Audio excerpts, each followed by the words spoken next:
Grab that double kill for Chibi, plus the turtle. And now they find themselves here in nets. Oh, this might be a solo kill up top. Assassination, Sutsujin claims it. Solo kill up top. Skylar gonna shove the wave now. Nets should be on track to actually lose some minions there as it gets shoved in. Chibi, though, will stay active on the map, just getting the trade on the map with the orange buff take. Gets the information, you know.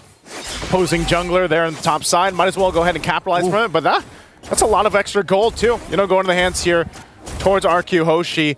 It whittles down that Goldie that was building up. You can see that now kind of diminished, still holding on a little bit. But this will be the interesting part. Oh! You're not going to be caught. Wait, the dragon still, though, sniped down by the arrow of Chibi. And now he is on a killing spree. 3-0, a level ahead of Sutsujin. Good starter, Ren, already. Team Famos should just really get this out. Oh, top though. It's going to be a dive attempt. It seems a full dive. Net slain again. Sutsujin claims the kill. How do they retreat? Warlord with the Crimson Beacon. That's AOG. Rin's able to flicker around Skylar, looking for the other angle. That's going to be the ejector to pull Sutsujin back. And Skylar will be able to escape with the help of Tyron, who rotates all the way from XP.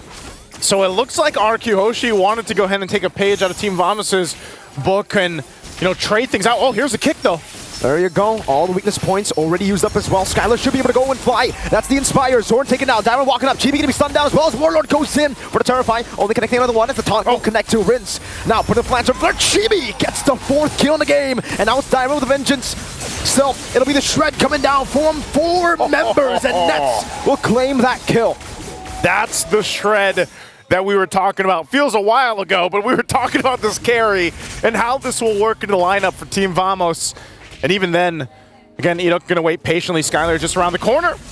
That's away the dragon. He was waiting for that. The immobilization will lock him down under the turret, and Edok takes the kill. Well-timed play. Definitely needed here. You know, Nets obviously having those 3 deaths now at this point, struggling just a little bit, but this time around, Chibi having a completely different game. Complete 180 from the previous one where he was sitting at 0-4 at one point. So now in control, will take down this tier 1 lane. Top side though. Skylar will be flying out. That will be a turret trade up top, and it'll just be traded with an AOG. Turret down below though from Team Vamos too, with Chibi taking it earlier. I can say that's one thing that RQ Hoshi is obviously always good at in the matches that we've seen in the M6 is if they're going to trade, it's usually, you know, cross-map. It's teams not getting anything for free, essentially, you know? Yep. RQ Hoshi will go ahead and get an objective or a kill if they can, or even down to the buffs alone. But it's still Team Vamos holding on to a nice little lead. Warlord holding on to the Glorious Pathway, going to get dragged in. Purify already out. Glorious Pathway, no, kicks him back to the fray right now. Is that's going to be a trade? Oh, no. Smooth actually taunted the other side. Ejector over to Dyron. Only tank now. Sutsujin walking forward. Has the electrifying beats. As the Glorious Pathway placed down. Nets will take a bit of damage as they all, RRQ will just rotate towards the turtle. Yeah. Smooth walking up again. Walking up again, Smooth. Chibi there, just around the corner too. They jump in, they're gonna have to fight for the turtle. Skylar wants to go for the weakness points on the Zorn. Zorn with a good flicker out. Skylar still with the chases. Dyron gets taken out. That's a 1-for-1 trade. Now, it's all for the turtle. Chibi wins it out. Skylar to purify. Chibi shuts him down. Rins with a flicker forward. Nets slaying as well. Both of the gold laners falling down. It's a 3-for-2, but Vamos got the turtle again. 3-for-3 for Team Vamos in the objectives.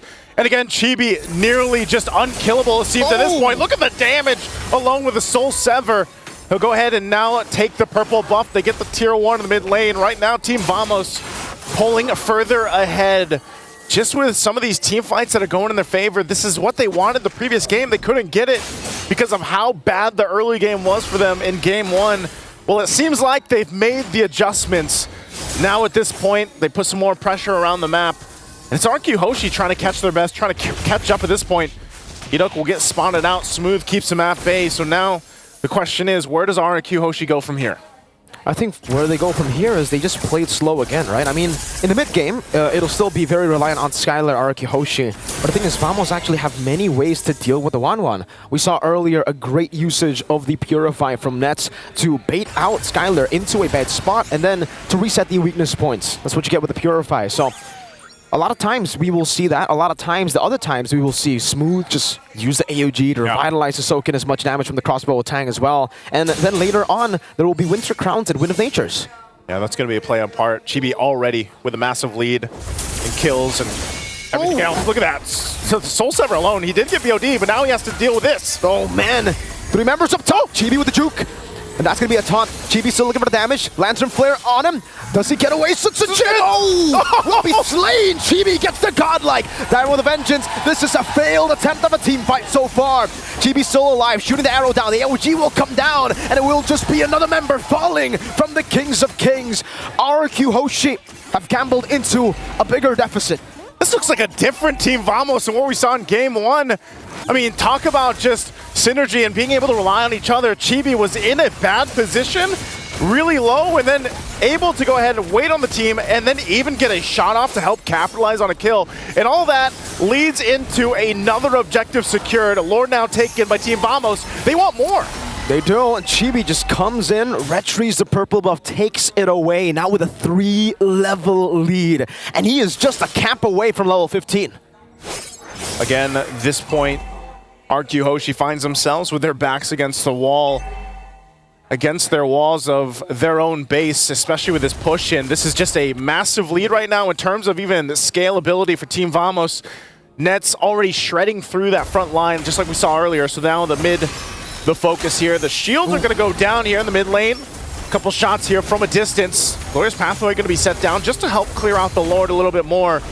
We'll see what Team Vamos continues to take. Susujin will go ahead, cut down that wave. Might get caught out in a fight with Chibi here, depending on how this is played. That's a 1v1. Chibi waiting for the ability. Susujin dashing away. Now another reset as well. Oh, the damage from Chibi! That's a solo kill. Meanwhile, Skylar slain. Zorn will be traded back, but it's a worth it trade for Vamos. They're just gonna holla their way into the base. That's 4 members down of the Kingdom. Next up, the Turret and Team Vamos. Are they gonna look to close out the game? Looks like they will. One Cannon in the mid lane. Team Vamos will secure the Game 2 victory to equalize on the board.